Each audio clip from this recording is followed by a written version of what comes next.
Bismillahirrahmanirrahim. Assalamualaikum warahmatullahi wabarakatuh. Kami dari kelompok 4 yang terdiri dari Neni Lestari Usman Darmadi ingin menjelaskan tentang bentuk-bentuk penilaian tes dan non-tes.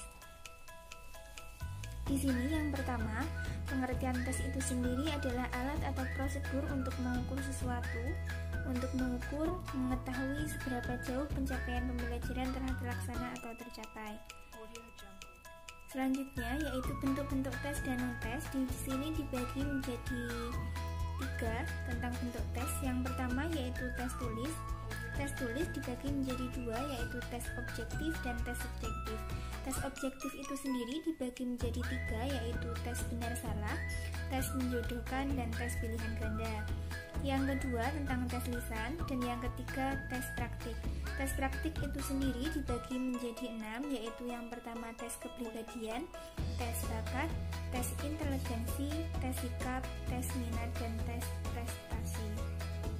Selanjutnya dilihat dari segi peran, tes itu dibedakan menjadi 6. Yang pertama tes seleksi, tes awal, tes akhir, tes diagnostis, tes formatif, dan yang terakhir tes sumatif.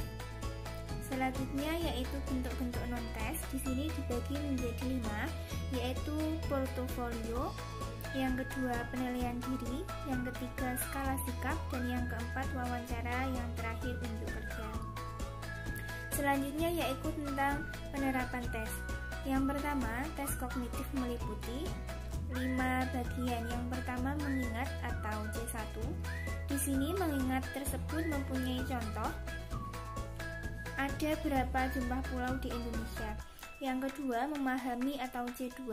Contohnya, apakah yang disebut dengan komunikasi secara primer dan sekunder, serta berikan contoh dalam kehidupan nyata. Yang ketiga menerapkan atau C3.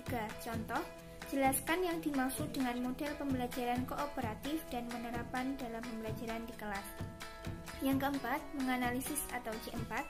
Contohnya, apakah yang melatar belakangi diterapkannya politik etis di Indonesia oleh Hindia Belanda. Yang kelima, mengevaluasi atau C5. Contohnya, Neni tinggal di Jakarta sedangkan Rozi tinggal di Ponorogo. Logat bicara keduanya berbeda. Hal apa yang menyebabkan logat bicara antara Neni dan Rozi berbeda? Yang keenam, menciptakan atau C6. Contohnya, gambarlah peta Pulau Jawa. Selanjutnya tentang tes afektif. Tes afektif tersebut meliputi 5 bagian yaitu penerimaan atau A1. Contohnya, peserta didik menyadari bahwa disiplin wajib ditegakkan. Sifat malas dan tidak disiplin harus disingkirkan jauh-jauh.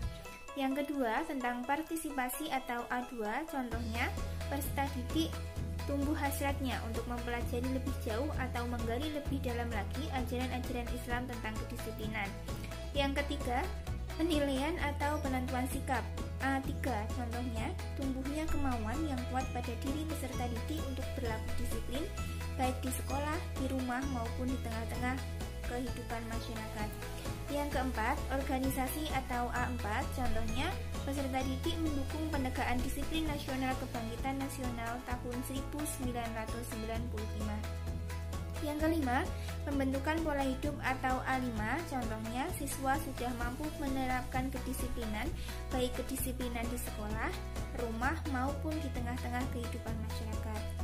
Selanjutnya tentang tes psikomotorik meliputi 5 bagian, yaitu imitasi atau P1. Contohnya, seperti peserta didik meniru langkah-langkah awal tutorial menganyam dari bambu. Yang kedua, manipulasi atau P2. Contohnya, peserta didik melaksanakan tugas yang telah diinstruksikan guru untuk membuat peta.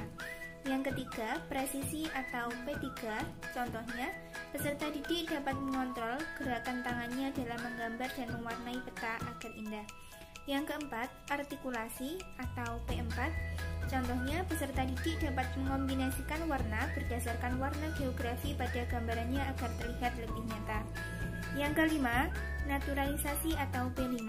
Contohnya, peserta didik sudah terbiasa dengan latihan menggambar peta, sehingga peserta didik dapat terbiasa dengan tingkat keterampilan yang dimilikinya. Selanjutnya, pelaksanaan tes daring. Di sini dibagi menjadi 2 yaitu tes dan non-tes. Pelaksanaan tes secara daring yaitu tes daring dianggap mempermudah siswanya dalam melaksanakan proses ujian, karena dosen tahu ujian daring seperti ini lebih disukai mahasiswanya daripada ujian secara langsung. Contohnya dalam tes daring ujian sekolah atau UAS daring dan ujian tengah semester atau UTS daring, serta ujian masuk perguruan tinggi secara daring atau online. Yang selanjutnya yaitu tentang non-tes secara daring. Di sini non-tes secara daring dilakukan hampir di setiap pembelajaran pada tahun ini. Non-tes daring ini memiliki kelebihan mengenai penghematan waktu dan tempat. Siswa bisa menghemat waktu pergi ke sekolah atau kampus dengan mengikuti proses pembelajaran di rumah saja. Contohnya yaitu contoh non-tes secara daring yaitu pembelajaran menggunakan e-learning seperti mahasiswa IAIN sekarang ini, Google Classroom, dan Zoom Meeting. Terima kasih. Sekian penjelasan dari kelompok 4. Apabila ada salahnya kami